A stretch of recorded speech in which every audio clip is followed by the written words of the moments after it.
दोस्तों confined space क्या है, कन्फाइंड स्पेस में हजार्ड्स क्या क्या होते हैं और कन्फाइंड स्पेस का जो सेफ्टी प्रिकॉशंस हैं, हमें कन्फाइंड स्पेस के अंदर क्या क्या सेफ्टी प्रिकॉशंस लेने चाहिए उसके बारे में आपको इस वीडियो में बताने वाला हूं। साथ साथ अगर आप एक सेफ्टी ऑफिसर हैं तो आपको कन्फाइंड स्पेस एंट्री के दौरान या एंट्री से पहले क्या क्या चेक करना ज़रूरी है उसके बारे में मैं आपको इस वीडियो में कवर करने वाला हूँ। तो देर ना करते हुए वीडियो को शुरू करते हैं।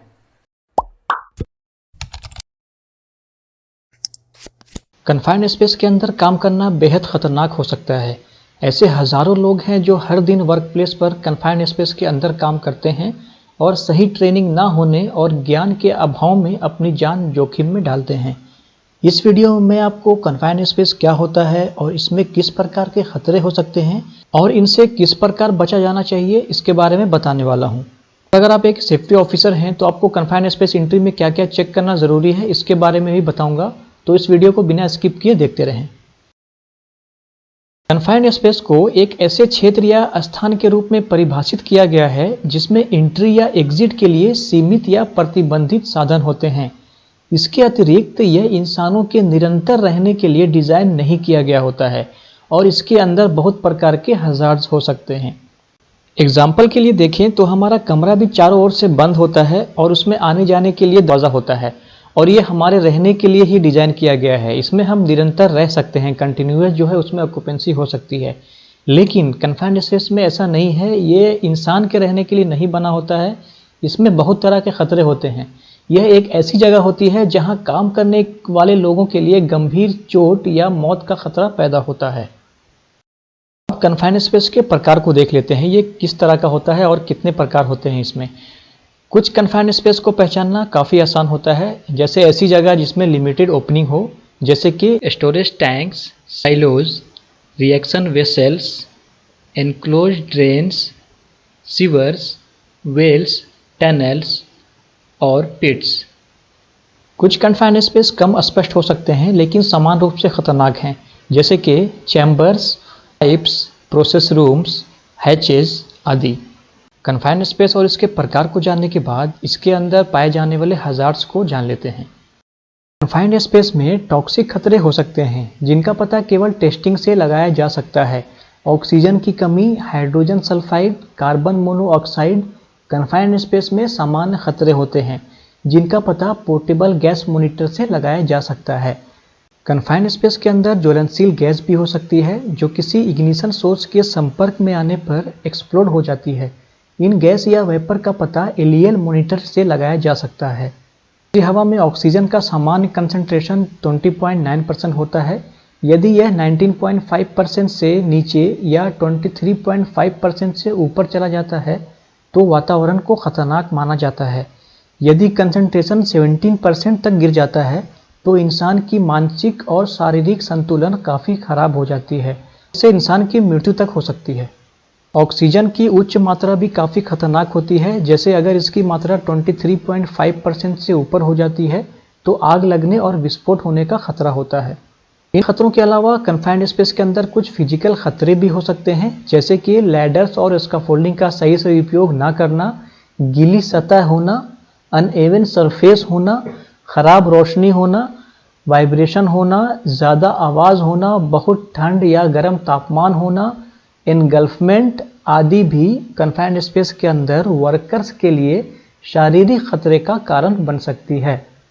कन्फाइंड स्पेस के अंदर के हजार्ड्स को जानने के बाद अब इसके सेफ्टी प्रिकॉशंस को भी जान लेते हैं ताकि किसी भी प्रकार की अनहोनी घटना को होने से रोका जा सके। सबसे पहला जो तरीका है वो ये है कि आप हजार्ड को एलिमिनेट करने की सोचें, मतलब कि आप कुछ ऐसा करें कि कन्फाइंड स्पेस के अंदर जाने की ज़रूरत ही ना हो। अगर मुमकिन हो तो बाहर से काम करें, जैसे कि उदाहरण के लिए किसी उपकरण का उपयोग करके बाहर से इंस्पेक्शन, सैंपलिंग और सफाई का काम को भी किया जा सकता है। अगर कन्फाइंड स्पेस में एंट्री करना ज़रूरी है तो इसके अंदर काम करने से पहले इक्विपमेंट ऑनर के द्वारा रिस्क असेसमेंट किया जाना चाहिए और उसके बाद एक सेफ सिस्टम ऑफ वर्क को डेवलप किया जाना चाहिए ताकि कन्फाइंड स्पेस के अंदर का जो रिस्क है उसका एस्टिमेशन किया जा सके। रिस्क असेसमेंट और सेफ सिस्टम ऑफ वर्क को बनाने के बाद उन सभी मशीनरी और उपकरणों की इलेक्ट्रिकल कनेक्शन को डिस्कनेक्ट और ठीक से बंद कर दें जो एक कन्फाइंड स्पेस में खतरे का कारण बन सकती है। पाइपलाइनों और सर्विस पाइपों को खाली करें जो खतरों का कारण बन सकते हैं। इंश्योर करें कि जिस इक्विपमेंट के अंदर कन्फाइंड स्पेस का काम होना है उसके सभी इनलेट और आउटलेट कनेक्शन को पूरी तरह से ब्लाइंडिंग के द्वारा आइसोलेट कर दिया गया हो। आइसोलेट करने के बाद कन्फाइंड स्पेस को पर्याप्त रूप से क्लीन और पर्ज किया जाना चाहिए। यदि स्टीम के द्वारा सफाई किया जाता है तो इक्विपमेंट को ठंडा करने के लिए पर्याप्त समय दिया जाना चाहिए। कन्फाइंड स्पेस के अंदर साफ हवा का सर्कुलेशन होना बहुत ज़रूरी है। ताज़ी हवा की पर्याप्त आपूर्ति सुनिश्चित करने के लिए मैकेनिकल वेंटिलेशन आवश्यक होता है। सभी ऑपरेशनल एक्टिविटीज़ होने के बाद अब आपको कन्फाइंड स्पेस के अंदर काम करने के लिए सही वर्कर्स का चुनाव करना ज़रूरी है। वर्कर्स को सही से कन्फाइंड स्पेस एंट्री की ट्रेनिंग दी जानी चाहिए। ध्यान रखें कि वर्कर्स को किए जाने वाले काम के प्रकार में पर्याप्त एक्सपीरियंस हो, अनुभव हो उनको। यदि काम के लिए ऐसे उपकरण के उपयोग की आवश्यकता हो तो ब्रीथिंग एपरेटस पहनने के लिए उन्हें फिट होना चाहिए अगर ज़रूरत हो तो। और कन्फाइंड स्पेस में काम करने के लिए वो वर्कर पूरी तरह मेडिकली फिट होना चाहिए और उसे किसी प्रकार का कन्फाइंड स्पेस के अंदर का कोई फोबिया ना हो। कन्फाइंड स्पेस में होने वाली हर एंट्री से पहले यह जांचना ज़रूरी है कि हवा जहरीली और ज्वलनशील गैस दोनों गैसों से मुक्त हो और अंदर ऑक्सीजन की कोई कमी नहीं होनी चाहिए। और रिस्क असेसमेंट में इंडिकेट किया गया हो या सावधानी के रूप में कंटिन्यूअस गैस मॉनिटरिंग की आवश्यकता होती है तो उसे भी प्रोवाइड किया जाना चाहिए। उसके बाद कन्फाइंड स्पेस के अंदर काम शुरू करने से पहले CAC certificate, confined space entry certificate जारी करना चाहिए, जो इस बात का प्रमाण होता है कि कन्फाइंड स्पेस में एंट्री करना सुरक्षित है और ये पूरी तरह से आइसोलेट, क्लीन और पर्ज कर दिया गया है और इसमें मौजूद स्थिति में कोई खतरा मौजूद नहीं है। कन्फाइंड स्पेस एंट्री सर्टिफिकेट जारी करने के बाद उसमें क्या काम होना है, इसके हिसाब से परमिट टू वर्क जारी करना भी काफ़ी ज़रूरी है ताकि इसके द्वारा काम के दौरान पैदा होने वाले खतरों को कंट्रोल करके उचित PPE का इस्तेमाल किया जा सके। परमिट टू वर्क के साथ ही कन्फाइंड स्पेस के एंट्री के बाहर कन्फाइंड स्पेस एंट्री अटेंडेंट, जिसे हम होल वॉचर भी कहते हैं, का होना बहुत ज़रूरी है, जो एक फॉर्म और चेकलिस्ट के साथ अंदर जाने और बाहर आने वाले वर्कर्स का नाम और टाइम को रिकॉर्ड कर सके और अंदर के वर्कर्स से कम्युनिकेट भी कर सके।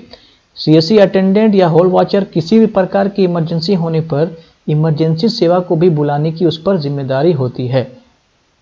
कन्फाइंड स्पेस एंट्री के सर्टिफिकेट और परमिट इशू होने के बाद कन्फाइंड स्पेस में एंट्री करने से पहले सुनिश्चित करना चाहिए कि वर्कर्स के द्वारा मैंडेटरी PPE के अलावा काम के हिसाब से और परमिट में लिखे गए एडिशनल PPE को सही से पहना गया है। और अगर रिस्क असेसमेंट में अप्रूव ब्रीथिंग एपरेटस को पहनने को इंडिकेट किया गया है तो इसे भी पहनना ज़रूरी है। जो इसके अलावा ये भी सुनिश्चित करना ज़रूरी है कि कन्फाइंड स्पेस के अंदर जाने वाला हर कोई एक लाइफलाइन से जुड़ा एक उपयुक्त सेफ्टी हार्नेस भी पहना हुआ हो, जो उसे किसी भी आपात स्थिति में बाहर खींचने में काम आता है।